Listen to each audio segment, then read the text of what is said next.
Selamat siang, bertemu lagi dengan Miss Aldina. Jadi hari ini kita akan membahas materi mengenai relief dasar laut.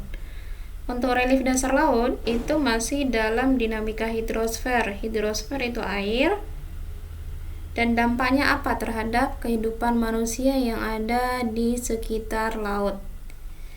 Oke, relief dasar laut. Relief dasar laut itu apa sih? Relief artinya tinggi rendahnya permukaan bumi. Nah, kalau relief dasar laut berarti tinggi rendahnya permukaan bumi yang ada di dasar laut.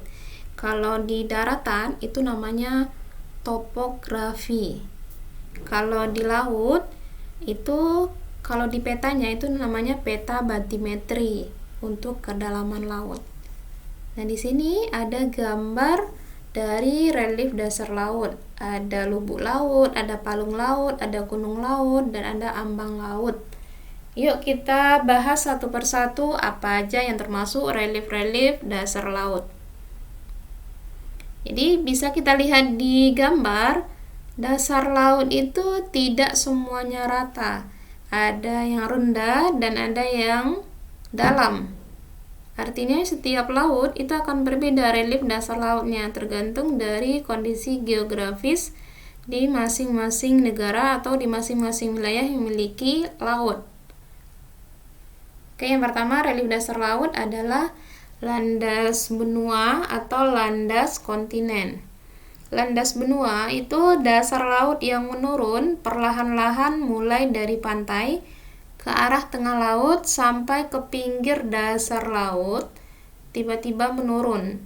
Landas kontinen mempunyai kedalaman sekitar 200 meter. Nah, bisa kita lihat di gambar, itu sampai kedalaman 200 meter itu termasuk landas benua atau landas kontinen.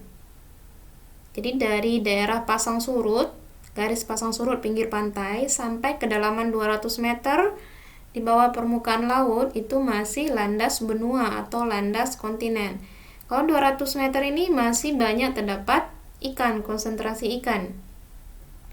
Yang kedua, itu adalah lubuk laut. Nah, lubuk laut yang mana? Nah, lubuk laut ini yang cekungan ini seperti huruf U. Jadi lubuk laut daerah yang dalam dan luas di lautan berupa cekungan. Jadi dia berbentuk mangkok dia. Contohnya adalah basin di Samudra Hindia. Jadi lubuk laut namanya adalah basin. Oke, itu untuk relief laut yang kedua. Yang ketiga, itu adalah palung laut. Nah, palung laut itu adalah dasar laut yang sangat dalam, curam dan sempit serta memanjang. Nah, bisa dilihat di sini palung laut itu kedalamannya itu lebih dalam dibandingkan relief laut yang lain dan bentuknya sangat curam, sempit dan memanjang. Nah, ini kita bisa lihat di gambar. Kenapa bisa ada palung laut di beberapa laut di permukaan bumi? Itu karena terbentuk dari adanya gerak lipatan kulit bumi, atau adanya patahan di laut, atau adanya pertemuan lempeng, baik itu lempeng benua ataupun lempeng samudra, sehingga terbentuklah palung laut, terutama untuk gerakan lempeng konvergen. Contohnya apa? Di Indonesia itu ada palung laut Banda, kedalamannya 7.440 meter atau lebih dari 7 kilo. Nah, kalau di dunia, di permukaan bumi yang paling dalam adalah palung Mariana di Samudra Pasifik yang kedalamannya mencapai lebih dari 10 kilo. Nah, palung Mariana ini kalau dibalikkan Gunung Everest lebih dalam lagi palung Mariana. Itu untuk informasinya saja. Yang keempat, punggung laut. Punggung laut yang mana? Yang ini nih. Ini. Seperti bukit di dalam laut. Di punggung laut itu adalah dasar laut yang menjulang ke atas sebagai pegunungan di laut. Kalau di daratan itu bisa kita sebut sebagai bukit, tapi kalau di dasar laut itu disebut sebagai pegunungan. Contohnya apa? Itu di Pulau Sumatera ada punggung laut, Pulau Jawa ada, Pulau Selatan, Pulau Sumba ada. Nah, jadi punggung laut itu biasanya terdapat di laut-laut yang dalam. Itu untuk relief yang keempat, punggung laut. Yang kelima itu gunung laut. Nah, gunung laut berarti gunung bisa terdapat di laut, nggak hanya di darat saja ya, tapi ada gunung yang bisa terdapat di laut. Karena bisa ada gunung di laut, berarti adanya dapur magma di dasar laut, seperti gambar ini. Dapur magmanya berada di dasar laut, sehingga ada rekahan-rekahan, itu lama-kelamaan akan muncul gunung laut. Yang gunung laut berarti adanya aktivitas gunung api atau vulkanisme di laut ini.